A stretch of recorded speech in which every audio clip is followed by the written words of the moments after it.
Replenish me. When I say that, what comes up for you? And when's the last time that you've done that? And where do you feel that in your body?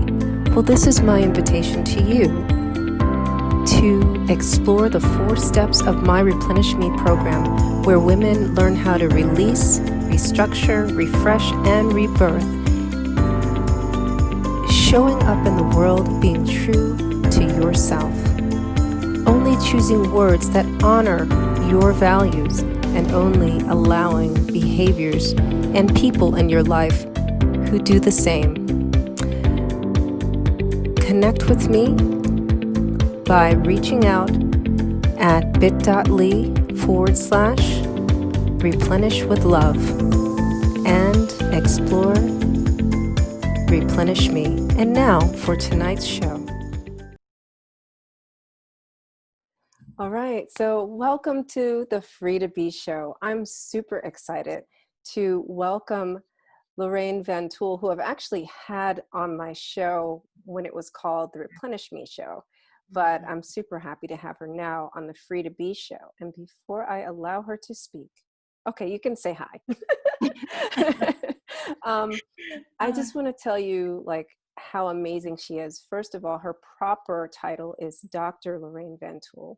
She's a licensed clinical psychologist, shamanic and depth hypnosis practitioner, and award-winning author of Amazon Wisdom Keeper, a psychologist memoir of spiritual awakening.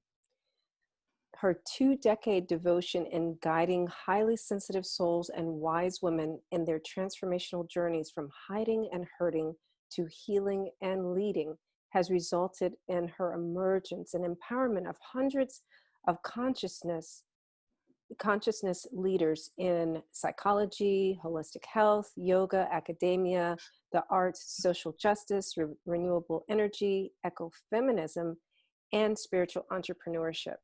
She's also been published in Thrive Global, Rebelle Society, and Medium, and she provides trainings at UC Berkeley Counseling Center, the American Center for Integration of Spiritually Transformative Experiences, the Institute of Transpersonal Psychology, and the Native American Health Center. She's been an expert guest on numerous spiritual podcasts and radio shows, and she enjoys providing cutting-edge guidance to women's sacred circles nationwide. So welcome to the show. You are just your fabulousness in a human form. I've been coached to write that, but listening to I'm going to shorten that. That just makes you feel like, wow, that me. And at the same time, knowing that a lifetime went into all of that, right? So it's wonderful to be here. I liked the Replenish Me title, but I like the Free to Be even more. It feels very resonant. Yeah, and I think it's a reflection of the times. I didn't know what I know now, right, when I changed the title, because I just decided I wanted to give it a different title coming into 2020. But boy, who knew? My guides, like at the beginning of the year too, was like 2020. It's all going to be about 2020 vision, clarity, and opening up our eyes. And boy, it doesn't feel like 6 months, right? It feels like what just happened, and it's just the beginning. It's just the beginning of that journey. So we're in for a ride. Putting the seatbelt on. And I was at the same time thinking, wow, it's just so ironic, for us not to think conventionally. Like during this biggest lockdown, I've been thinking about my clients, 25 of them so far in groups and individually. And I was like, isn't it like kind of ironic that despite this external sort of this quarantining, this feeling lockdown, they have been feeling probably freer and more in touch with themselves internally because of all this work we've been doing. And I was just, celebrating. I think about them often, but I was just celebrating them today. It's like, wow. And they're between their 20s all the way to almost 70. They're so diverse in terms of their sexual orientation, backgrounds, even where they're from, some from Afghanistan, countries in Africa, ethnicities and origins from Asia and Mexico, South America. It's just such a blessing to do this work, and for us who are kind of hermits to begin with, that have to be dragged out. I don't know, it's maybe a little perverse, but it's like it's a bit of a feast, where you can kind of not have to explain, no, I don't feel like doing that. I mean, I do go outside every day and enjoy nature, try to, clear a lot from just being in the sun and having the wind blow in my face, doing my bike ride, but I can be inside a lot and just source and find so much replenishing, so much freedom happening going into my inner world. So the paradox of life is it just full of mysteries. Indeed, it is, and as I'm listening to you, it's like, that's pretty much what I've been doing. I'm like, between my house and the hiking trail, that's pretty much what I do. I mean, of course I have lots of kids, so I do also go to the grocery store, which is also quite fun. But fun, yeah, in a perverse way, right? Because you appreciate everything more, right? All the food and knowing who doesn't have it. I mean, it's a deep appreciation. I get it. It really is. It is. So yeah, what I'd really like to use our time together today for is, you were bringing something up when, before we started recording, and I did look through the little questionnaire you filled out, and you did talk about this, where you have had selective mutism and those kind of things. And I want to talk about that a little bit, because I don't know, first of all, if people know what that is. Because sometimes if you're not, like an aware person, it may be a very unconscious behavior. So are you open to starting there? Yeah, I can start there. And what I was saying, for me, it's different for different people, but for me, it didn't come out of nowhere. And I think it might be very similar, where especially very sensitive people and people who have experienced punishment, reprimands, that sort of thing, speaking up, will then decide it's not safe to speak up. In my situation, it was a series of similar events of externally being punished for sharing what was happening internally. So part of what I share in my first book, Amazon Wisdom Keeper, I grew up in a country that's mostly covered by rainforest. So I imagined that I was Mowgli growing up, and I had the bob cut and everything, and looked like him. And one of the things that I discovered in nature, and my mother was my biggest nemesis. She is a principal, and she is very strict, a junior high school principal, and much more of an intellect, while I was this sort of natural born healer and wisdom keeper, very sensitive. And we were like that all the time. Even if I didn't speak up, I just disagreed. In my head, I was constantly like, I'm just gonna record her and play it back one day so that she can hear herself what she's saying and stuff like that, right?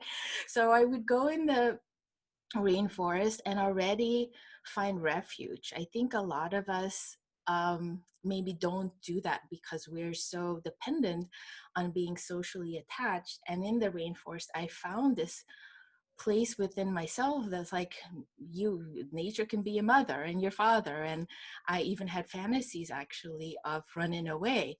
And one day I dared to say this to my mother, and she was just like, why don't you, and really threatening me, go ahead, and that sort of thing. And that was just her response to everything. I was also very sensitive, cried a lot. And so, often that was met with like a hand raised in my face, like, yeah, I'll give you a reason to cry if you don't have one. And I couldn't articulate what I was feeling, right? So anyway, in nature also, I loved reading, and my favorite books were about Helen Keller, Joan of Arc, and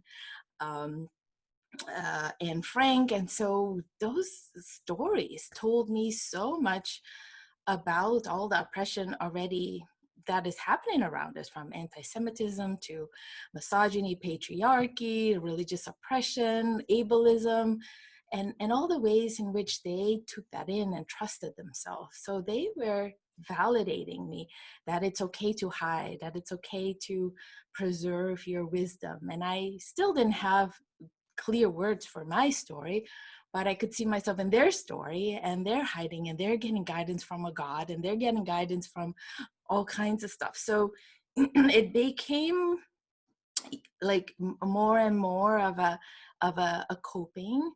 And then at 10, we experienced a military coup, and that made it even more extreme, because my parents would then go in my face and tell me, you cannot say this and this and this, right? And had friends whose dad or whoever got picked up because the wrong thing. So we lived kind of in that kind of terror, and with a curfew. And so I became even more silent and had to just, we didn't have journals or notebooks back then other than for school. So I became very mental. I had all these files in my head of what I would think and do. So anyway, by the time then, when we moved to Florida at age almost 14, this was already such a strong coping thing. Then on top of that, I had to learn a new language, second language anxiety. And that was my first experience of really like extreme, more like a hate crimes, that racist kind of attack because of who you are. While I was from a country where there was oppression and all of that, but it was, a mixed group of 99% non-white, people against another group. So the racial part wasn't so extreme. So when that started to happen and I started to get bullied and picked on, I was like, I'm not talking to anybody. My school friends, I would go on the bus, I would just, be quiet, didn't want to speak up in class until, I was forced to, and then I would still get teased because of the way I pronounced something. So for about a year or so, I didn't feel also need to talk to my parents. I didn't think they got it at all. I had only one younger brother. So I was just really, really reserved and just in my head calculating and things, and figuring out what to do all the time. And this is probably happening. We talked about this. My throat It's transferring because as you started talking, I like actually felt something in my throat. Yeah. Talk about sensitive souls. I was like, oh, yeah. okay. And so the last thing I want to say about this, because I am now speaking, took me a lot, from panic attacks and sweats and crying during interviews, like me pushing myself, and every level, having a devil. So I told her I did make it to, I did have a book talk attended by almost 70 people. I did great because I worked with Women Speak and I became a Women Speak leader. But, this fear inside of me knows, like, where's she taking me now? Is she like trying to up the ante here? We're just going to stop this. And I'm talking to Cordelia because I remember being so in awe listening to Cordelia's talk. I mean, there were amazing speakers at this Women Speak event in Sedona, but like, Cordelia just blew it out of the water. I think she had some scream on stage. It was like, how does anybody do this? So that is the little scared soul me is like, who are you taking me to? That woman that did that on stage. I know. We're fine here. We already got comfortable talking in front of a camera. What are you doing? That's it. So, but I'm playing. There's a part of me that learned to be open, and I feel so blessed to be in your presence and for this invitation. Yeah, wow. So much there that you talked about. I think I want to start with ages 10 to 15. That's kind of usually when we have some kind of experience that creates that block between our heart and our our lower wisdom, right? So for people who are not familiar with the root chakra or the the chakra system at all, You may feel repressed in your hip area and notice that you have sciatica or your hips lock up, or, like you were saying, you may feel like you're having heart palpitations and stuff like that. And when I said it's an unconscious behavior to choose when you have those sensations in your body to stop talking, those are just your body sending your mind signals. We're not safe. We're not Mm, appreciated here. We're not loved here. mm, So we're not going, there's nobody we can trust, but inside our mind, we're safe. mm, And we save, right? We store those mm, ideas for later. mm, And, I would say really, Loraine, to your credit, storing those ideas for later is, I'm going to prove to my mom that, yes, I'm the academic, but I'm going to do it my way. And boy, did you, right? So you went ahead and got your PhD, but then you're just like on the other side of that. So I'm a spiritual healer, and I'm going to write about the Amazon, and this is where all the world wisdom comes from. And yeah, so like you spend the formative years, if you will, of your life um, as an observer. And now you're spending the adult years of your life as a healer from those observations of the ills that we have manifested, not just in nature, but in the way we conduct ourselves with each other. mm. Does that make sense? Yeah, totally. And as you talked, it also, and I'm bouncing off a little bit on the conversation we had even before we started, the mother, right? Our relationship with our mother. And so much healing even occurred, being a precocious person, even maybe before I was 20, understanding how my mother was oppressed and had internalized so many things. So it became sort of something I needed to heal with, a pattern that was larger, much larger than my mother, this oppressive pattern, and how it was also standing in between ourselves and nature and our true nature. And the whole idea of taking that in, because we can get so distracted. That was me too, compulsive rest, and everything was done outside of me. And now, I do this deeper work like you, working with the energies, what is going on inside, and really seeing how in many ways, it mirrors and what's happening around us collectively, but individually too, to really get us to the root of the issues, the root chakra, the safety. And in terms of what I'm feeling right now, it really wavers, because I've done so much work. I can land sort of on that truth body, what I call the truth body, and then the pain body is just like it's just doing this thing. And Yes. I experience it more as like a coldness in my ligament, in my not my ligaments, the extremities, my hands and feet. Like the energy does not fully want to land. I don't Mm. want to fully be in the body because I'm so intuitive. I can, escape my body, which I've done way too much. So I'm, I know how to ground. But when it gets a little scary, we're like, I don't know, maybe we can take flight here and we feel everything. But, that prevents you also from growing. So I'm here to, just like you said, provide this comfortable, safe landing pad and reassuring that part it's okay. You can land, and we're not going to do anything crazy. We're not going to do any TED Talks. We're not going to do anything you don't want to do yet. So I think it's sort of like, okay, like a little leave, like maybe let's land softly, gently, and your presence and grounding. Every time I'm around it, you don't have to do anything, Cordelia. You can just be there. And then it's just like, see, she can do it. She can do it. You can do it too. You'll be okay.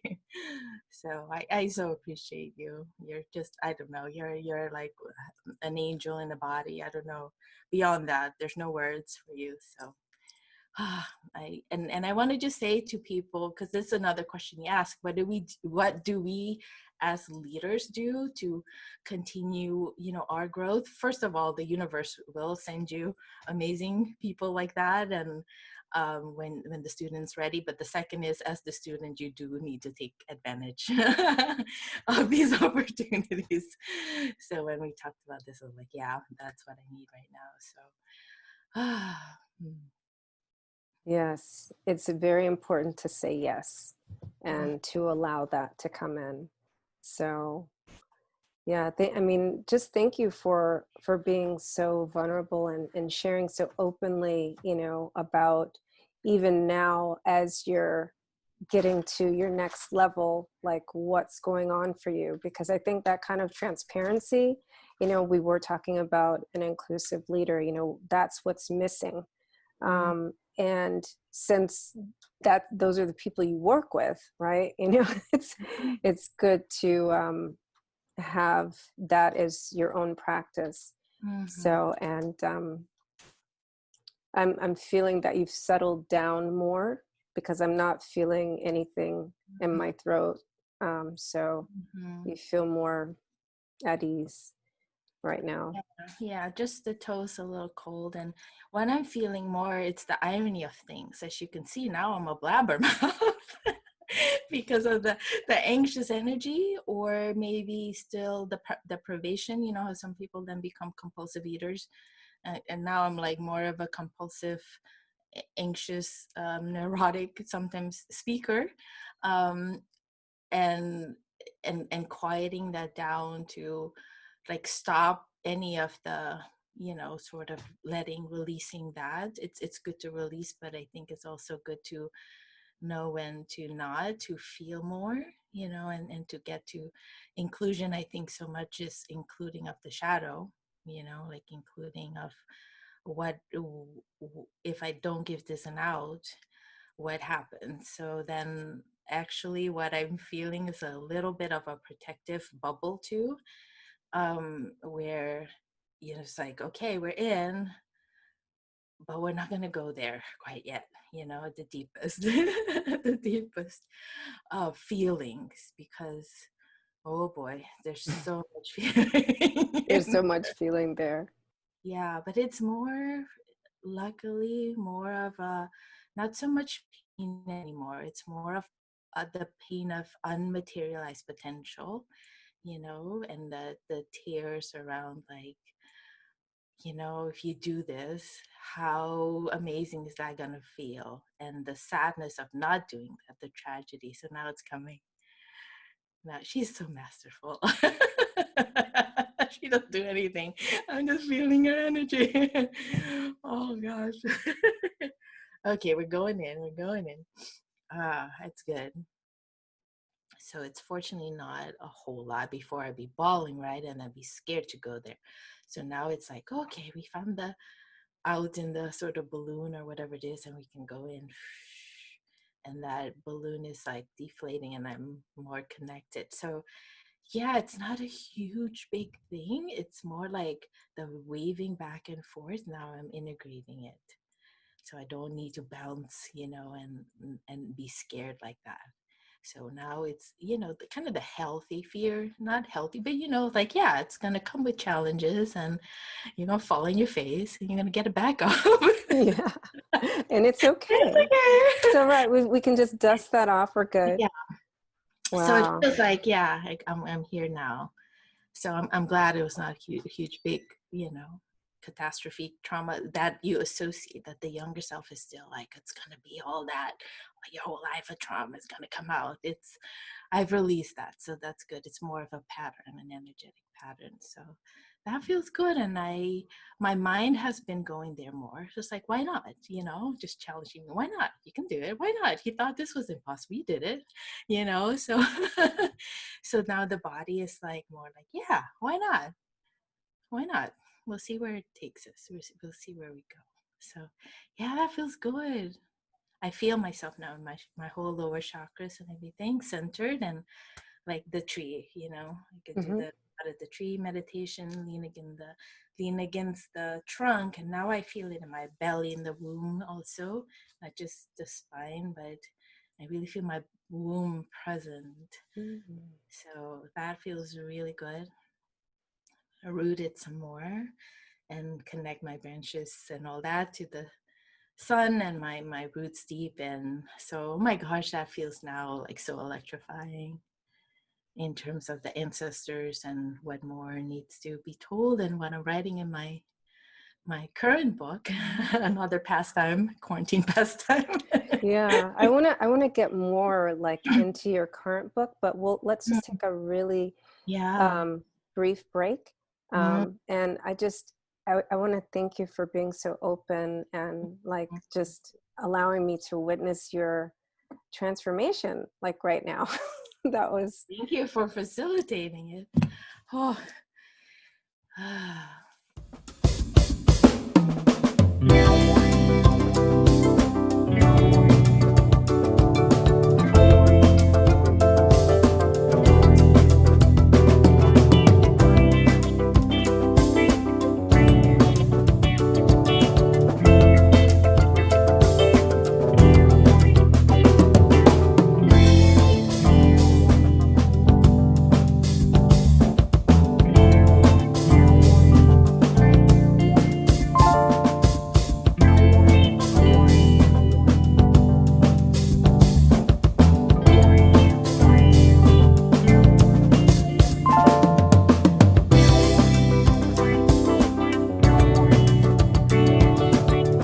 and help us refine that. So I really, really appreciate where you taken me and help me solidify this. I feel really whole and solid, and all the pieces like click, click, click, click, click, click, click, click, click.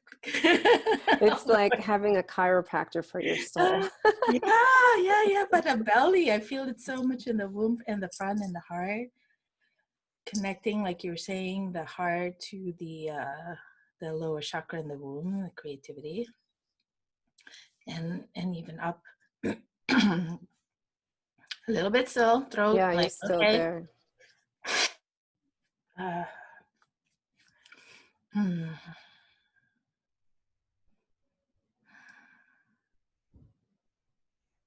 It's so funny because like as you're talking, I'm like listening to your words and just I don't know, it's almost like I feel like I'm filtering it through me and sending you back Mm, the energy you need. mm. So it's like unspoken conversation happening there. And I'm hearing it. Please say it out loud some more. What you're filtering out and what you're sending back. I think I'm feeling it, but I think it's in terms of the word. Yeah. It's so powerful to hear, and the consciousness of what you're doing. Yeah. So when you started talking about your mom and the healing of that, I was feeling the wound oppression that she had passed to you. But your soul, even when you were being like as an embryo, you were resisting it. You know, almost like you were a protection for her when you were inside. But it's so much in her that she didn't know how to behave differently with you. And it was like the progression of your relationship with her into adulthood, right, facilitated the healing, because in the end, when she was out of that oppressive environment, you guys came to the United States, you know, in that year while you were, you know, assessing your safety, I think that she at some level may have been also finally putting down her baggage because she could finally rest and breathe and talk. Yeah, well, we did have a soul contract. Unfortunately, my mom is 86 and she's still struggling with that a lot, and now has dementia. And in her case, it's actually the dementia that has cleared so much of the negativity. But you know, she's still working through it. But I just want to commend and you and acknowledge that whole womb thing, 'cause that's something that I've been writing on and thinking about, where I start off saying I experienced my first dose, unfortunately, of, it's not funny, but it's just, you really It's a tune form of into it, abuse. the Yeah. patriarchy of, my first dose of patriarchy in the womb, because I was born looking like a preemie, really small, but I was full term. And that was because a doctor told my mother not to eat, to keep me small. So and she believed it, and she was actually very proud of it because she was an intellect. And so she did what the doctor told her to do. And so I was barely like 6 pounds, and I turned out fine, but it could have, and maybe did in some ways, already gave me the message. They're going to try to shrink you, girl. They're going to you, try and shut you down. Yeah. yeah, and keep you small and shrink you. And it's not safe or scary to expand. So that's been a lifelong thing ever since I've been in the womb. So it means a lot, you tuning into that. And I do believe my mother had this openness for me, to help her also. And so we've been each other's match in some ways, in a yin-yang kind of way. Um, yeah, I love her to pieces now. Our relationship is really good, but yeah, we've been through a lot. So thank you for that. So you were tuning into that, and the healing, and just seeing so much cleared, which it has. She was the driver who got us here. So it's a mixed bag of things when you have somebody who's so fierce. Maybe sometimes a bit misguided, but so many things. We're right on track. So I'm very thankful for all that she's done. I don't, like even when you use the word nemesis, and right now you're using the word misguided, it doesn't, those words kind of like, it doesn't match her struggle, but it does match what she was projecting, Mm-hmm, mm-hmm, mm-hmm. Yeah, there's no doubt that she loved me to pieces, but she'd been taught that, if I love you, I'm not gonna I'm not coddle you. I'll abuse you, but that's what I mean with the misguided. But it was never a question of where that was coming from. Yeah. So the discipline that she was inculcated with, she was, Mm-hmm. that was her way. But now she's free of doing that. Like you said, she's free Mm-hmm. of the negativity and the outside stuff. But Mm-hmm. you have always been shielded. I don't know if it was your spiritual guides or you were pulling from a Mm-hmm. different pull of ancestry that was more, that was stronger and more Mm-hmm. matriarchal than, yeah. Yeah, yeah. So, wow. That's interesting. Yeah, I don't, thank you for that, because I don't often try and put it into words. Um, I usually just kind of feel into it. And I think that's kind of, to go back to when we met and I was speaking on stage, that's the thing I do. It's like, I really lean into those different emotions because they are like muscle memory. And Mm-hmm. even for me, I can't really tell you my story without showing you or making you feel that, you know? And then like the same thing when I'm tuning into someone, um, Mm-hmm. I you're right. I don't usually use words so much. So my like verbal processing is like a little bit slowed down. Probably good. Probably, I mean, energy is so much deeper and so much bigger than words, right? That's one of the things I even talk about. Like, I got validation from these young spirit guides, that there is a knowing beyond words, especially Helen Keller, right? She's feeling the water, how vital all of that is. And only later in life did she understand, and could, make words for that. And it's like, okay, all right, we're good. I don't have to have it all figured out and all in words. It did become a quest, almost like a bit of an obsession now, with all the writing, maybe a overcompensation, but I try to balance it and go back to that wordless place, and I'm glad still working because your magic is working on me.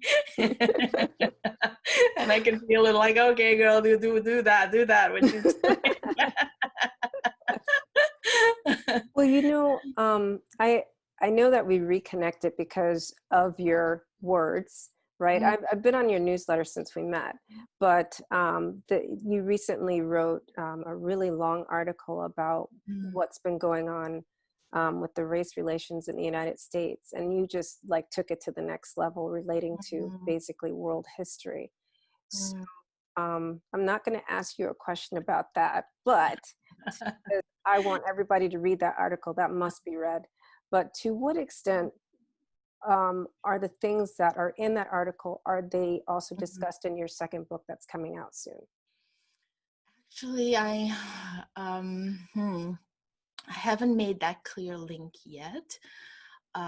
Just in a tiny nutshell, that article where I deeply explore my race, my own history of racism, race relations, oppression, is to just show a different world where I'm born in my native Suriname, recognized as the most diverse country, second most diverse country in the world, even though there have been oppression. But I find it interesting to see how our internalized oppression as oppressed people can lead us then to become the oppressors. And so we only know white privilege, and it's all confounded with class and skin color and power and all of that. But and it is globally, but to see it, how that plays out in another world, can really challenge that and help us to see what is it, what's the oppressor in each of us, as Audre Lorde says. So my second book, which is much more playful, it's called right now The 21st Century Jungle Book, and it is Nice. I love it. modern day psychology and expertise and timeless nature wisdom to help empower us to go back to these Mowgli experiences that we've all had in nature or someplace where we trusted our playfulness and freedom and truth, and how to bring that out and speak it when it matters most. We also don't have to speak it all the time, as I learned from my own history. When can you just trust it and be quiet? That's what I'm learning now. And tune back into the energies of what's happening. So it feels like a very in tune book with all that's happening, and I feel like I'm really experiencing my creative freedom, because that other article is quite like in tune with all how you address all these issues. As an academic, I had 30 years of race relations, deep research and all that. So it's more that tone. And this one is sort of from the bottom up, like, not dismissing it, but, like, let's start with this. Let's start with who you deeply are, and then how you're going to play and relate and make this a creative endeavor and a transformational endeavor, and do it, light and dark, and look at everything, but transform it using your own unique powers and freedom, freedom to be. We're all different voices. That's part of it too, right? Seeing we're so clumped in terms of your racial identity, or all these demographics, and my history of having my practice full of people from each and every racial or ethnic culture group. It's like there's so many individuals. Don't make any assumptions or put it on them. Who knows? It might be Nelson Mandela, even though this boy is born, and I was exposed to substances while in the womb. All of that.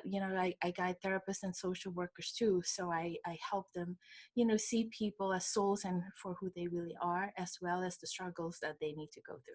So that's kind of what the second book is about, and integrating it more, but particularly spoken to the playful, intuitive, natural born healers, leaders, Mowgli, hollowbone types, and what to do with all of that. Don't practice selective mutism if you can. Let me teach you some other things. Go in a sanctuary, right? That sanctuary for sensitive wise souls. So yeah, hopefully it will speak to a group that really needs it and is really powerful, but doesn't think of all of that sensitivity, vulnerability as power. So I feel like that's so needed. And going back to your original point about how your clients are feeling more stillness, and everything, you know, since we've been on lockdown and everything, I think that it may surprise you that your book may speak to a larger crowd, right? Because even the extroverts and even the non-sensitive souls are actually feeling stuff that they normally are allowed to avoid and ignore and numb. And now they have to feel all that stuff. But they want it like just given spoon size, right? So whereas your first book would have been too much for them, this book, they'll be like, oh yeah, I can deal with the playfulness. Oh yeah, sure. And oh, maybe I do have like some kind of intuitive healer, or maybe I need one, you know? So you never know. Absolutely. We're all stretching, and in terms of inclusion and more shadow integrated, I would say that is the positive, some of the positive qualities that I think schools, you know, if you think of kids and research that's done, losing their creative genius, you know, by the age of 10, 15, because of the way we school and sort of guide them in a factory kind of way of thinking and processing the world.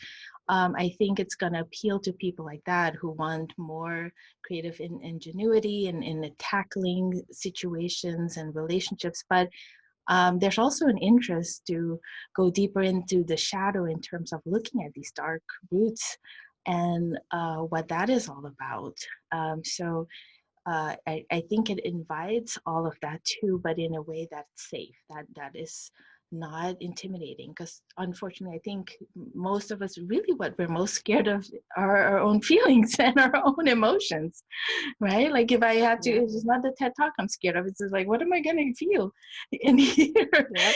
And this having such long roots, you know, I didn't go deeper into it, but you know, my mother, you know, her maternal ancestors were slaves, and she also has some ancestry that was Jewish and Chinese, and you know, dealing with trauma and wars from all of those places. And maybe it comes out in harsh parenting, but us intuitives are already from the beginning sort of like curious. You know, I know this is not my mother. Where did she pick this up?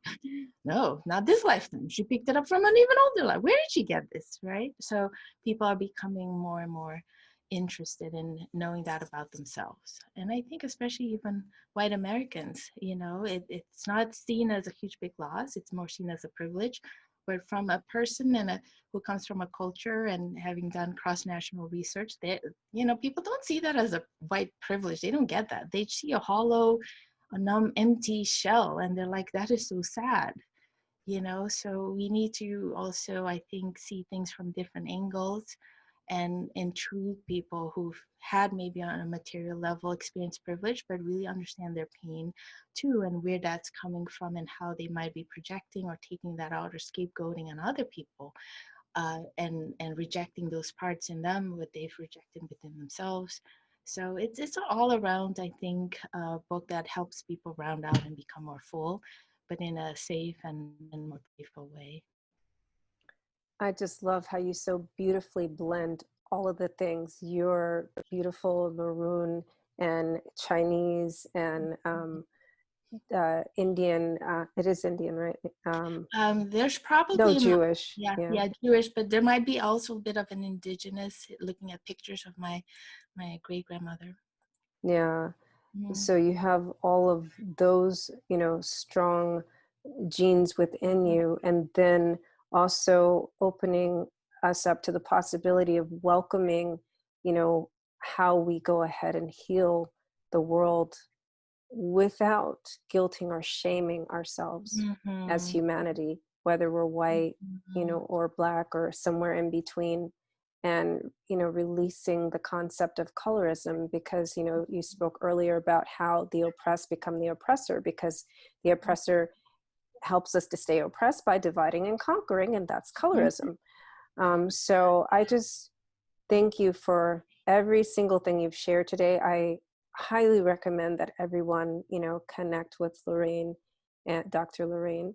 I'm going to call you Dr. Loraine. I know you don't like that, but we're just Dr. B. Some of my clients call me Dr. B in a playful way. All right. So yes. And So please go to thesacredhealingwell.com. And I also invite you to go to her YouTube channel. She has a Facebook page with the same name, and I'll be posting all of the ways to connect with her underneath the podcast and the video. And again, Loraine, thank you so much on being here on the Free to Be show and sharing your love and light. I so appreciate it. And I just wanted to say one specific, share one specific appreciation that I have that felt so right on and so relevant, which is the idea of shame and guilt as being feelings that oppress your raw energy and feelings. And I believe that Cordelia is so good at just opening that up. The first level, I call it, you have a first level, second level, stories about that, and on and on. And so to catch that and discourage people from doing that, because that is not, some people might feel that's freeing me, I'm expressing my feelings, but you're not, if you shut that down. So just to discern the difference. And I do appreciate how well you do that. I can feel it every time I'm around you, and it has greatly helped me today. So thank you so much. And thank you so much for having me. You're so very welcome. And for those of you who are listening and viewing, if you benefited from today, sharing is caring. And so share this with someone, with another soul, with another heart, and help them to be free to be. Good night.